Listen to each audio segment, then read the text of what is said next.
Welcome to Coffee with the Port St. Lucie Council. I'm Teresa Aronson from the St. Lucie County Chamber of Commerce. It's our pleasure, our honor to facilitate this event every single month. We do it on the third Tuesday. It's free. It's open to the public. We do it right here at the Community Center most times. Every now and then we go to the Botanical Gardens, but we throw in coffee in Danish from our good friends at Steamworks. Michael, who is opening up a secondary location called the Junction Cafe.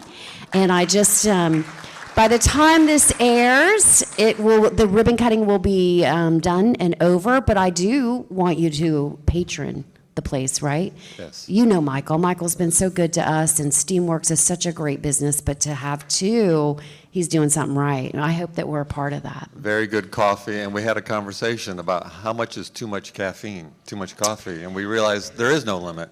Well, ask Michael. So he blends his own coffee. He makes his own blends, and it's very rare to see that. But he does one, and I don't know, he calls it the turbo coffee, and every now and then he slips it in on me. But he's very good about warning me. And 20 minutes later, I'm shaking, and I'm like, oh, it was that coffee. So there is too much caffeine. It's hard to get there. And it is a special blend. It is. It's very good. Did I introduce you, or did we just start yapping? I'm just here to make comments about coffee. Does anybody know who you are yet? Not at home.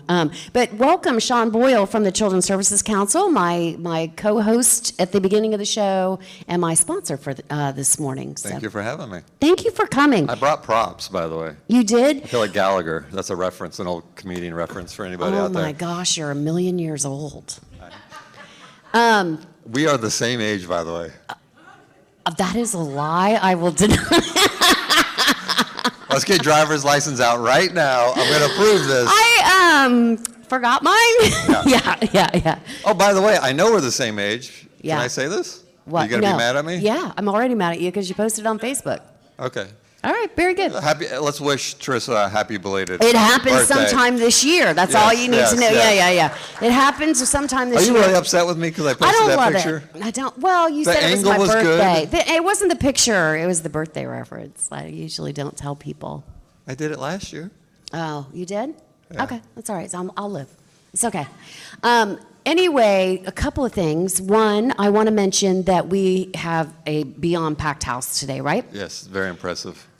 Because we are doing a new thing for our new businesses, or new members, not new businesses, although every new business can be a new member.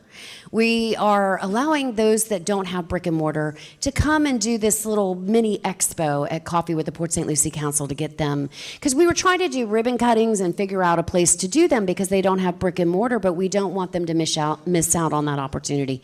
So we've decided to do this mini expo at Coffee with the Port St. Lucie Council, and the place is packed. It's nice, and I'm not going to lie, because as a sponsor, we get to set up a table. Yeah. I totally got, I was mentioning to the table over there, I'm like, I have table envy.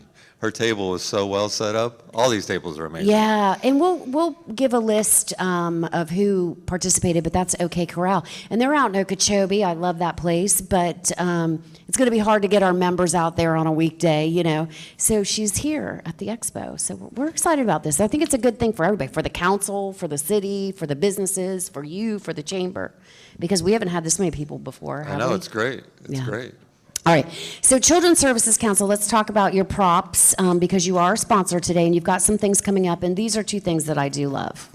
I do. Actually, I have three things. First of all, if you're not familiar with what the Children's Services Council is or does, we are a unit of local government. I don't commonly say that, but we have 5 priorities. You want to say the priorities? The priorities are to make sure every baby's a healthy baby, stop child abuse before it happens, keep kids in school, keep kids off the streets, and keep kids away from drugs, alcohol, and other risky behavior. Right, and we do that by funding and providing resources currently to over 54 programs that reached about 60,000 children last year in St. Lucie County. And how many children are in St. Lucie County? 69,000. Exactly. So 60 of the 69,000 children in St. Lucie County have been affected by... Positively impacted.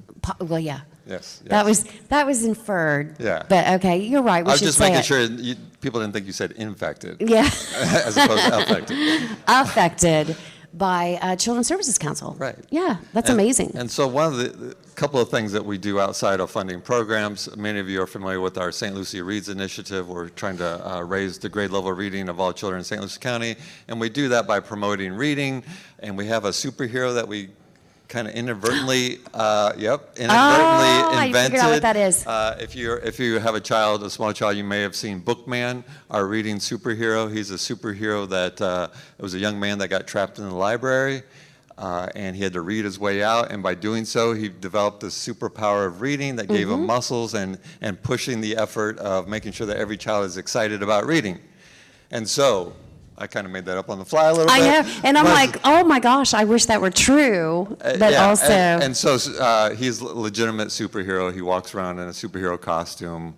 All kids, hide your ears. It's John Caesar, our community engagement coordinator. And so what we thought, when we go out and Bookman makes appearances, how else can we encourage reading? We provide books. We distribute about 20,000 books a year. We're partnering with Van Duzer again for the Read to Succeed initiative at both Big Apples that is going to be happening. But what we did was we came up with, so every child, when they see Bookman, they can get their own superhero cape. I love this, right? Every kid will get their own superhero cape. I actually thought, is it gonna fit? Yeah, of course it'll fit. Okay, I'm happy to wear it, although I think I am a little big for it, right? But so I thought it was going to be John's new cape that we were debuting today. Because remember, you've been talking about. We are doing that too. Okay. All right. I got it. All right. Do I have to? I think if I snap it, I might choke. But okay. All right. I'll give it a whirl. So. Can you go fly around now? Is that? One more cup of coffee, and I'm on it. I need the turbo. Okay, very good. I like it. So the other thing, because many of you may not know, but September is National Literacy Month, so obviously we're promoting Bookman, and we're promoting reading. One of our programs that we fund is Big Brothers Big Sisters Reading Mentors program. So if any adult out there wants to impact a child in reading, make sure you go to Big Brothers Big Sisters and sign up to be a reading mentor, which is huge, right? It's huge and so easy. I think it's like a half hour or so a week, right? Yeah, it's very organized. You can go into the schools or community-based to do it. But in order to promote reading, we are partnering with Treasure Coast Park and Watch. Do you know we have a drive-in movie theater? I did. All right. I'm the Chamber of Commerce. I know things like that. It's at Causeway Cove. That was a test. And you totally passed. Yeah. Yes. It's been there for a while, since COVID. Right. So on Saturday, September 21st, which is this Saturday, and I realized, it might be after, we are sponsoring so that all the participants that go in, they get to see the movie Hotel Transylvania for free. Oh. And then what we're going to do while supplies last, because Hotel Transylvania is actually a book. Yes. And so we're going to give that book to all the families so that, again, supporting reading and literacy. So everybody that doesn't have a kid, find one and take them on down there, right? Yeah, and I tell families, I'm like, you don't have to hide your child in the trunk. Everybody gets it for free. I've done Those that before. were the days, I've done that before, Again, you're dating yourself, not me, but yes. You grew up in the age of DVDs, right? Yeah. Lies and lies and lies. All right. I don't know what VHS is. Oh, wait, did you ask that? Such a liar. All right, and then the other thing is when we look at our programming, the 60,000 children that we serve, obviously there's adults that are attached to that. We're going to serve the whole family. And what we recognize a lot of times is a lot of the resources that we build for families, and I'll use the nurse home visitation program. Every nurse, or every birth can have a registered nurse come to their home, check on the health of the mother, baby, stress level of the father. A lot of times those appointments are when the father is working. Yeah. So sometimes we neglect the fathers when we talk about family, particularly when it comes to children. So what we are doing is this is our third year of doing it. We usually do it around basketball. It's an initiative called More Than a Game. It's only the third year. I feel like it's like the fourth. It could be. I don't know. Don't call me out. I don't know 100%. Sorry, I've been sponsoring the pizza for a long time. And it's an initiative. It's called More Than a Game. We usually use basketball. We've done golf. This year, or starting October 1st, we're going to use bowling. We've partnered with St. Lucie Lanes. So if you know any fatherhood figure, I was going to say a nephew, an uncle, a grandparent, a caregiver of a child that's a male, they come because they get 2 hours of free bowling. Yep. But what we do before that is they walk through a fatherhood curriculum that's done by the Roundtable and their Inner Truth Project, and we invite resources in so that people know that there's resources out there. Those 54 programs, a lot of people don't know that they're out there. But what we've inadvertently created is we've got this bond of fathers. I think we're going to have I think we're capping it around 35 or 40. And they learn from each other. It's the Vegas rules. What's spoken in that room stays in that room. It's like a support group too. Because I think as a parent, and I'm a parent, a lot of times you go through stuff and you think, oh my gosh, you feel isolated. But then when you have a safe environment and you talk to other families, you realize, oh, I'm not the only one that's experienced this. And they can learn from each other and become great fathers. And so it's an exciting initiative. It's free. It starts on Tuesday, October 1st through November 19th, every Tuesday from 5:30 to 9 p.m. And again, the hook is the free bowling. Yeah. And then I'll bring pizzas at the end when they graduate. Yeah. And big shout out to St. Lucie Lanes for partnering with us. I love it. Very good. Yeah. Those are all great things. And let's tell everybody where they can find more information on all of this. Sure. You can go to our website, which is cscslc.org, because we love our acronyms in the nonprofit world. It's the acronym for Children's Services Council, St. Lucie County. You can find us on Facebook, or the Book of Face for you Office fans, and Instagram. Very good. All right, well, we are going to take a break, and then we're going to come back with, of course, the vice mayor today is our PSL representative. So stay with us, everybody. We're going to be with Jolene Caraballo, vice mayor of Port St. Lucie, in just a few minutes. Are you going to wear the cape during the whole It already fell off. I know, but I can secure it. Oh, great. We'll be right back, everybody.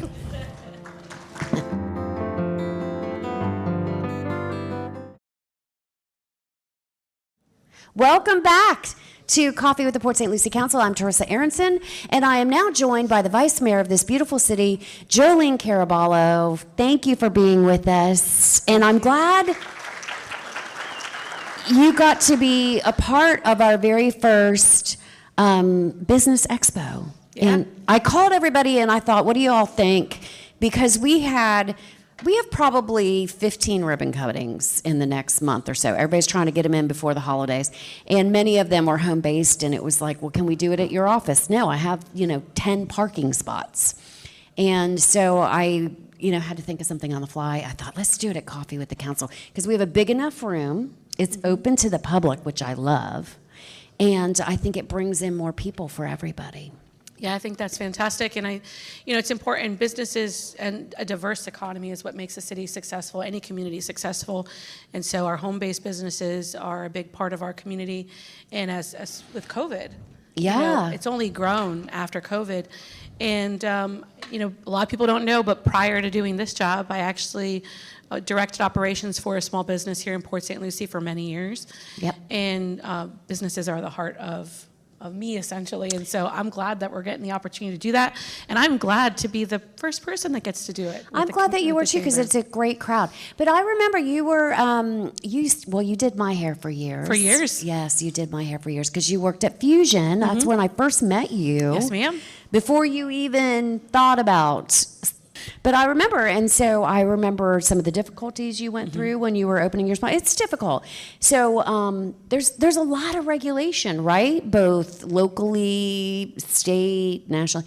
So you also helped in securing a grant for the chamber to help small businesses too. And we have done so much of that. It's not even funny. Yep, absolutely. I mean, small businesses is the core of the country, and we need to do everything we can to support them. I was honored and privileged to work and be part of a small business and building a small business locally. And we actually opened Fusion during the last recession, the last major downturn in the economy, and to open up a spa, a luxury service during that particular era was extremely difficult. And I had the opportunity to work with other small businesses. And at the time, I shouldn't say this because I know it's probably a competitor of the chamber, but BNI was around. I don't know if they're as big as they are. No, it's not a competitor. We have lots of networking groups. I didn't know if I was making a phone call. I was a member of BNI, but couldn't fit it in my schedule. But yeah, BNI and the chamber, because you remember Fusion was a member of the chamber. That's how we survive. It was businesses working together in a room similar to this, trying to get the word out and grow. And so thank you so much for being here. And I wish God's blessings on all of your businesses and really hope that you are successful. And who knows, you might become brick and mortar, because to me, I would, that's the dream, right, is to be able to get so big, hopefully. Sometimes it is. Sometimes. Yeah. Well, I want to mention who we have with us today. So, and remember, if you are a new member of the Chamber of Commerce and you do not have a brick and mortar, because we have many home-based, contact us. We'll see about getting you on the schedule to be a part of this event. But we have Digital Agent and OK Corral. It's a gun club out in Okeechobee. Most of you know it. They do have brick and mortar, but it's very far away. So we invited him to be a part of this. And our good friends Dash at Port St. Lucie Talks, SE Logo Wear, Source One Solutions, and Wire 3. So if you are watching at home, I say come down here on the third Tuesday, 8 o'clock, and meet some new businesses, be a part of the show. We feed you coffee and Danish, and it's a great morning out, right? Yep. It is. So thank you, everybody, for being a part of this. We're very excited to have you. I want to talk, I lately, and I don't want to give too much away, but we have grown so much, as everybody knows, right? Like, you'd have to be living under a rock, and that rock is now surrounded by other houses, just so you know. But we have grown so much that we have a lot of big businesses coming into town. And to be honest, they're gobbling up my small businesses, but they're making offers they can't refuse. And so I need to be extra supportive of our small businesses and our home-based businesses. So Yeah, and a lot of times people think that the city can actually interject in that growth that's occurring, or that, business consumption of sometimes smaller businesses, but really we are a very small piece of the pie. We deal more with the approval processes of the businesses that are being constructed, and we don't really get into the dirty details of that happening. But yeah, or what you're doing too much, unless if it's zoned for it, have at it. Yeah, but we do have a lot of large corporations coming into the city. A lot of secret names I still can't talk about. A lot of project names I can't talk about. But Code name projects, which yep. are super fun because Project they never companies. make any sense that tracks. But okay. The one that might be coming forward soon is my favorite name, Project Ebenezer. And I'm just seeing like Ebenezer, like Scrooge, like this is supposed to be a happy project. Yeah, Ebenezer reminds me of Christmas, the holidays, Scrooge, but Scrooge, yeah, you're right. Yeah, I don't know. Maybe something to do with ducks. We should have a contest that try to figure out what the project is based on the project name we're given from the Economic Development Council. They're never going to guess this one with that name. No. Guarantee you. Has All nothing right. to do with it.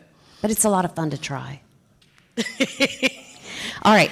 What is going on with the city? Every month somebody brings in the Port St. Lucie newsletter, but you actually brought in some budget-related items, it looks like. Yeah, so we just recently passed our proposed budget, and this is the budget in brief.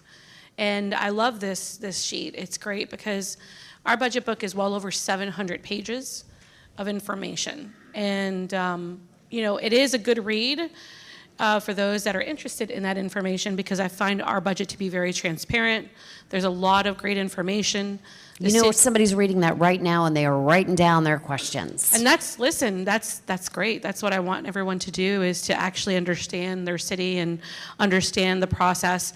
But this year we did have some changes in the budget and some unfortunate increases in regards to, I know that some people were concerned with solid waste. That is a CPI contractual increase that occurs within the contract. It's called inflation, and we're going to get it every year. And that is the case. We didn't give them a merit increase or any of those proposals, because a lot of people think, well, why are you increasing? I want more service. I want more service too. I mean, at the meeting, I basically told everyone, if I could get the majority of people to agree to give me 2 days a week, I'd even pay for it. But unfortunately, most people are happy with once a week, and I'm not going to get my way. I think we had a survey and more than 80% of individuals said they were okay with once a week. So we're going to stay with once a week. All right. But I'm here to answer questions on the budget, and everyone has a copy of the budget in brief. And then also, I do want to share, I'm not going to spend a lot of time on this, Okay. but it is just to make aware that the county is doing some expansion on the city border. Yes. And we've all felt the constraints of growth over time. And our goal is to have the county ensure that developers pay their way through their growth. Yeah. And ensure that they're doing the proper protections to protect the residents of not just the city of Port St. Lucie, or really we're 65% of the county. So majority of the residents of the county is the city of Port St. Lucie. And so Correct. we have had our trials, our tribulations as a city, have had some tough times growing, dealing with the growth. When the annexation occurred more than 30 years ago for the Western annexation, Don Cooper at the time, the city manager, when he did the master annexation plan, tried to envision how to properly plan a city based upon the bad decisions that GDC made. And so out of that, they made sure to encumber the developers to build their roads ahead of time, their utilities, to have that in the plan ahead of time. And that way when they started to build, they would be triggered to occur. Even that plan, as great as it's been, couldn't forecast how quickly we would grow. Right. And so, but at least we had something, right? At least we had a plan for the growth that would force the developers to actually build their impacts. And so really that's what we're asking. Infrastructure. We're asking, We want them to build infrastructure. the city is really simply asking that if this is the wants of the county, and if this is what they would like to do, is to let's not go back to the GDC era of development. Let's continue forward with learning what we've learned from this new development process that, City Manager Cooper did. Because 30 years, now we have 30 years of history that we can look and say, take that process, let's make that process even better. And so that is the foundation, the lowest level that I'm really asking from the county, is just to please do that. And so that letter is addressing the lack of requirements they're proposing? So essentially, In layman's terms, yes, tell the audience yes, what it in is. layman's terms, we requested that they tabled the item prior to going to the state for approval.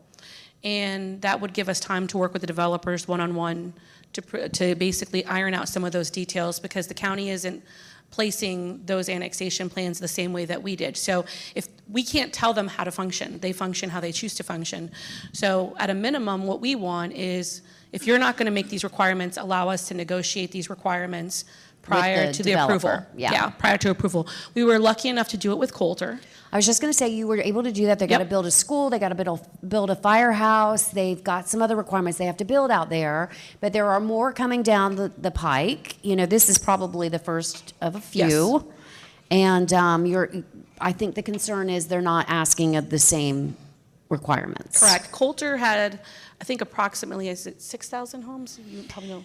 I thought it was 8, but I don't know. It's closer to, but they're also doing an expansion to Crosstown Parkway in the future. They've been obligated to do that. I think the concern is that any of the growth that's occurring on that border is going to impact tradition. It is. And it's going to impact St. Lucie West. And Coulter was required to do some commercial space of their own out there. Correct. To give some entertainment options to the people that lived out there. They have to have an entertainment district with some restaurants and some retail on top of it. Correct.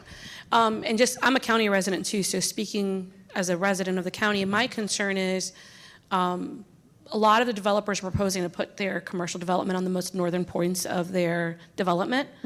So in turn, it will be one of the last facets of their actual community that will be developed. And in the meantime, most of that development that will occur, they'll have to go to the grocery store, deal with amenities, and they'll be coming until they build out. And so I'm hoping that as the county continues their conversations, that they will see if, as these site plans are laid out for these particular parcels, that they will be able to plan that out with them a little bit more cohesively, in a sense that it's not going to impact the residents that are currently in the city. But let's be realistic. I mean, until all those houses are sold, no retail outlet's going to come there, right? That they have to have people that live out there. So it is always going to be the last portion of a new development is going to be the retail and the entertainment, because they're not going to attract somebody. They're not going to operate it themselves, and they're not going to be able to attract somebody until the residents are there.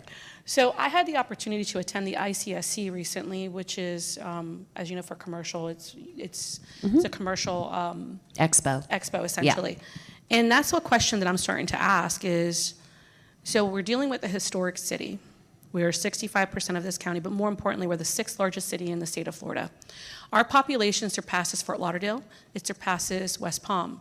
And so when we deal with the discussion of new rooftops, and someone's saying, well, you need more new rooftops to deal with more commercial. Well, if I'm bigger than the city of Fort Lauderdale and I'm bigger than the city of West Palm and they outweigh my commercial, how does that make sense? And I'm not asking for an answer from you, Teresa. No, I'm just I know. saying, to me, it's this notion that we're getting pushed by developers telling us, well, you can't get commercial that wants to come here. Well, I mean, I look around what's happening in tradition. I look around what's happening in my community, and I look at my population level. And I just come to question, it's like, well, we don't even have some of the amount of resources and amenities that most cities smaller than us have. And I would agree. I understand what you're saying, but what our biggest problem is we are a big fish in a tiny little pond. So in the Fort County area, we still don't have 1 million residents. I mean, I can drive 3 miles in Palm Beach County and hit 1 million residents. And I think that is what, unfortunately, retail requires. And we cannot force their hand in that. They all have a requirement of benchmarks they need you to meet before they will build or before they will come. And we, unfortunately, are the big little city because we have 260,000 people probably by now, but everybody around us is very tiny. So I know that, and it's upsetting because I feel that we could support them, right? But they feel, their marketing teams say no. See, and I see it as we don't have enough commercial land. We And don't. So that's to Yeah. me. So you can't sell something you don't have. Yeah, So when we look at commercial parcels and the availability of them, they're very limited in the city. And they so are.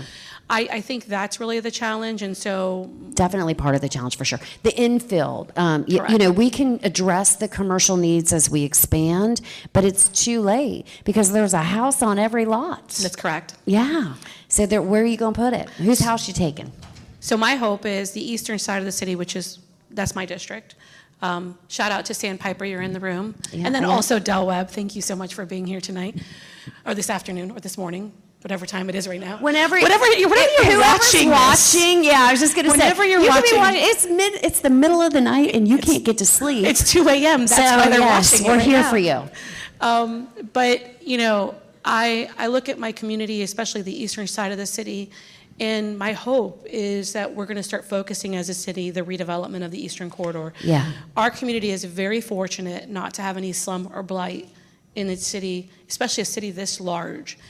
And, I don't know why we can't make history better than what it's been in the past. So when you look at most communities, it almost has to become to that level for redevelopment to occur, true redevelopment It to does. engage. You do. So, it's gentrification, right? Yeah. It doesn't happen until there's a point of no return. Exactly. So for me, it's hopefully we're going to take some of the concepts that we have learned on the west side and have been successful, begin to apply them uniquely to the east side, because the east side is different. It doesn't is. have fresh land. So we're going to have to be more creative, but with that creativity, hopefully we'll see some bolstering of the eastern economy and ensure that we don't end up with true slum and blight, and we end up creating a city for not just all people, but also with all the amenities that everyone would like to see on both sides of the community. It's a unique situation. It's a unique struggle. We're a bedroom community that has outgrown itself, right? And can no longer function as a bedroom community because we just have too many residents that need to eat, drink, get gas, and, go to the grocery. Absolutely. I do want to give a shout out to the Historical Society. The grand opening was this month. So these are month-long shows, so you got to wrap a lot of stuff up. So we've had the grand opening. It was amazing. And for you in the audience, I think it's, when is it, Pat? I wanted to give her a couple minutes to talk about the Historical Society. Can I do that? It's your show. It's your building. I'm just, talking President ahead. Christensen, would you like to come up and give people an update? Did she know she was going to do this? I'm throwing her in. Okay. You deal with that I later. mean, she was a former elected official. She could. She can handle She it. should be able to handle it. Actually, I have been at the chamber so long that I was at the chamber when she used to do coffee with it was coffee with the mayor back then. It was just her. Would you like to sit? Do you want to sit? Have a seat. Okay. All right, welcome. We only have one mic. Is that the the case, Gus? We don't have any more mics. All right. So Jolene she did her time on the Historical Society, and you have beat me up several years ago. So now I'm doing my time on the Historical Society. But it is an exciting time for that. It's a good time to be a part of the Historical Society because if I'm being truly honest, Pat's working her butt off to make us look good. No, it's still there. Yeah. So the Historical Society has been around for a long, long time. It was actually started by a group of city employees back in the late 90s. They were known as the Port St. Lucie Pioneers. And it grew, and then they changed their name to the Port St. Lucie Historical Society. And the dream has always been to have our own location where we could have a museum. We're one of the few big cities that don't have a museum, and I always kind of compare our city to the city of Cape Coral because it developed about the same time as Port St. Lucie, and they've had a museum since the 1980s. Uh-oh. So, we're a little bit behind the time. But anyway, so we worked really hard over the last few years. The city, fortunately, took possession of two very, very old, dilapidated, but homes that were located out on the western borders of the city that were, I guess it was Coulter that owned the property. And back in the day, it was Peacock Ranch. Yes, Peacock Ranch, which was one of the largest ranches here in Port St. Lucie. And there was a house that was actually moved to that site, and then a hunting lodge was also built there. And then, there is Pioneer Park, because you didn't say that right, yet. They were both moved to Pioneer Park back about 2018, 2019.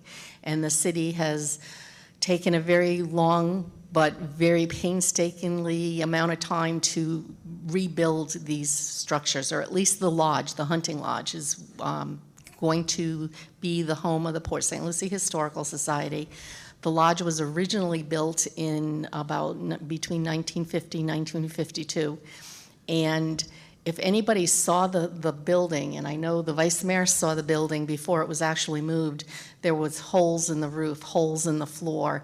It actually sagged on the floor. But it's a beautiful building. It's made from cedar on the outside and dade pine on the inside. And they have gone in, the contractor went in and sanded the walls down. I mean, every bit of pine board has been sanded down, and it looks like it's brand new. It's beautiful in there. And I'm surprised how big it is, but it's beautiful. It's big size-wise, but there's a lot of small rooms. So I guess it was originally 5 bedrooms and 3 bathrooms, and then a small kitchen and a big living room type area with a beautiful stone fireplace. Anyway, it's now the home of the Port St. Lucie Historical Society. We will have our offices there. It's where our archivists will be archiving what we've collected over the years and into the future to create our historic collections. And we're in the process right now of building some exhibits. So I welcome everybody to come and visit us. We also invite you to join. For a very, very small amount, you can be a member of the Port St. Lucie Historical Society. You'll be invited to our events throughout the year, in addition to receiving our newsletter and receiving a discount at our gift shop that we will have at the museum. And you can go to pslhistory.org to join. And I just want to say it's like $25 for a single resident for a year. For a senior. For an individual, it's $40. For a family, it's $50. And then we even have lesser amounts if you're a student or a teacher. But Maria Bordenaro, who's hiding back there, she's also on the board with us, and she's our brick master. We're building a brick patio between the two buildings, and she wanted me to pitch the fact that if you want to put your mark on history, you can buy a brick and have it inscribed with whatever you'd like on it, and we're going to have a bricklaying party out there sometime early in 2025. So again, you can find information about the bricks and purchase your bricks on the city, I'm sorry, not the city website, the Port St. Lucie Historical Society website. PSLhistory.org. I'm going to urge everybody to go there and do it today. Just make the donation of $40 or $25 if you're a senior citizen. It's it's a great cause. It's funny, as I look around the room, I think we got like about 8 or 10 members here today. Well, we need more. Yeah, we do. We need everybody. Yeah, I mean, there's like 100 people in here. we're preserving our Maybe. past. We're preserving our past for our future. Yeah. That's our motto. Okay, so tell everybody, when is the ribbon cutting? Well, the ribbon cutting is actually September 25th at 10 a.m. And then our doors will officially open to the public, and will be open Wednesday, Thursday, Friday from 10 to 4, and Saturdays from 11 to 3. All right, so I know Wayne and Mark and those guys, well, Wayne's actually in charge of field trips for Del Webb, so that's a new field trip you guys got to do, right? All right. So speaking about a field trip, just a little project I'm going to plug right now. We're working with the Botanical Gardens, who is working with River Lilies boat tours. Oh, and yeah. they're actually going to do a Saturday boat tour where you get the history of the river and an environmental thing. They're going to stop at the new Pioneer Park boat ramp. Yep. Let everybody off. They're going to be able to meander through the gardens and learn all about the gardens. I love At the that. Botanical Gardens, and then come over and learn a little bit about our history at the museum. And we'll be serving lemonade. Yay! And we are going to be there for leadership this year. Yep. Finally. Finally. All right. Well, thank you for that. Thank you for And having me. everybody, go on your phone right now, pslhistory.org. Join the Historical Society. Make that donation. I'm gonna try to climb it. We can definitely use the support, right? Because we run the Seven Gables Visitor Center. The Chamber runs the Seven Gables Visitor Center. It costs money. Even if people have given you a building and, you got to have Wi-Fi, it's still very costly. So please make that donation. Well, and when you look at Pioneer Park, I mean, everyone in here has gone to Pioneer Park, correct? Raise your hand if you haven't been to Pioneer Park yet. Uh-oh. All right. Find Patricia, join the field trip. Yes. Because you have to see Pioneer Park. I mean, and then once the restaurants come, I know that everyone in Port St. Lucie is going to be going to Pioneer Park. Well, I mean, there was 1 million people or something the first weekend that it Yeah. was open that went through Pioneer Park. That's crazy. Yeah, I mean, it's impressive. Just the playground, if you have children, grandchildren. I mean, I'm an adult and I want to go through the playground. Climbing on the alligator. I know, I did, but Okay, yeah, I didn't want to yeah. admit to it. But it's it's pretty amazing. And then obviously the botanical gardens and the historical homes. I thought I got to tour them, like she said, Patricia said, before they even came to the city. And a lot of people didn't understand what we were doing at the time. And even some people, in upper leadership, they were just like, why are they doing this? But I really felt strongly as a council member that we are fortunate. We were incorporated in 1961. And so that history can be captured easily still today and has been captured. The Historical Society's been around for a long time. Yeah. And they've been capturing a lot of history without a facility. And the thought of being able to have a facility and then in the future actually be able to continue to capture it for 100, 200, 300, when I'm dead and gone, we're all dead and gone. I think that's a great opportunity instead of waiting for your city to be 300-400 years old and then begin capturing it. So Trying to go back. Yeah. Very good. awesome. All right, what else we got going on? Do you need to tell us about anything else before we're good? I want to open it up for questions just because I Okay. know we have a lot of people in the room and a lot We have a of new ton. people. Well, there's a rule here on Coffee with the Port St. Lucie Council. We don't do questions during the taping. Right. It's kind of an operational nightmare, and so we encourage you, if you have questions, you can submit them, or you can come down. That's the best way. Yep. Come down. It's free. It's open to the public, and we're not going to film you asking these questions. Yeah, I think that's great, and then it allows us to have more conversation because also when you're on TV, it's harder. But I encourage individuals to come to the chamber event, and then also obviously you can contact the city council office at any point in time, and we'll make sure to get your questions answered if it's city related. All right, so we're going to say goodbye to our viewers right now and thank them for watching. And we are going to open it up for questions, but thank you to Steamworks. Thank you to all the businesses that came out today to be a part of our first, non-brick and mortar, home-based business expo. And next month, third Tuesday, 8 o'clock, 8:15, right here at the Community Center. See you next time. Oh, thank you to Sean. Okay. Boy, there was almost a revolt in the room, right? Thank you to Sean Boyle and the Children's Services Council for sponsoring as well. Have a Thank great you, day, Sean. everybody.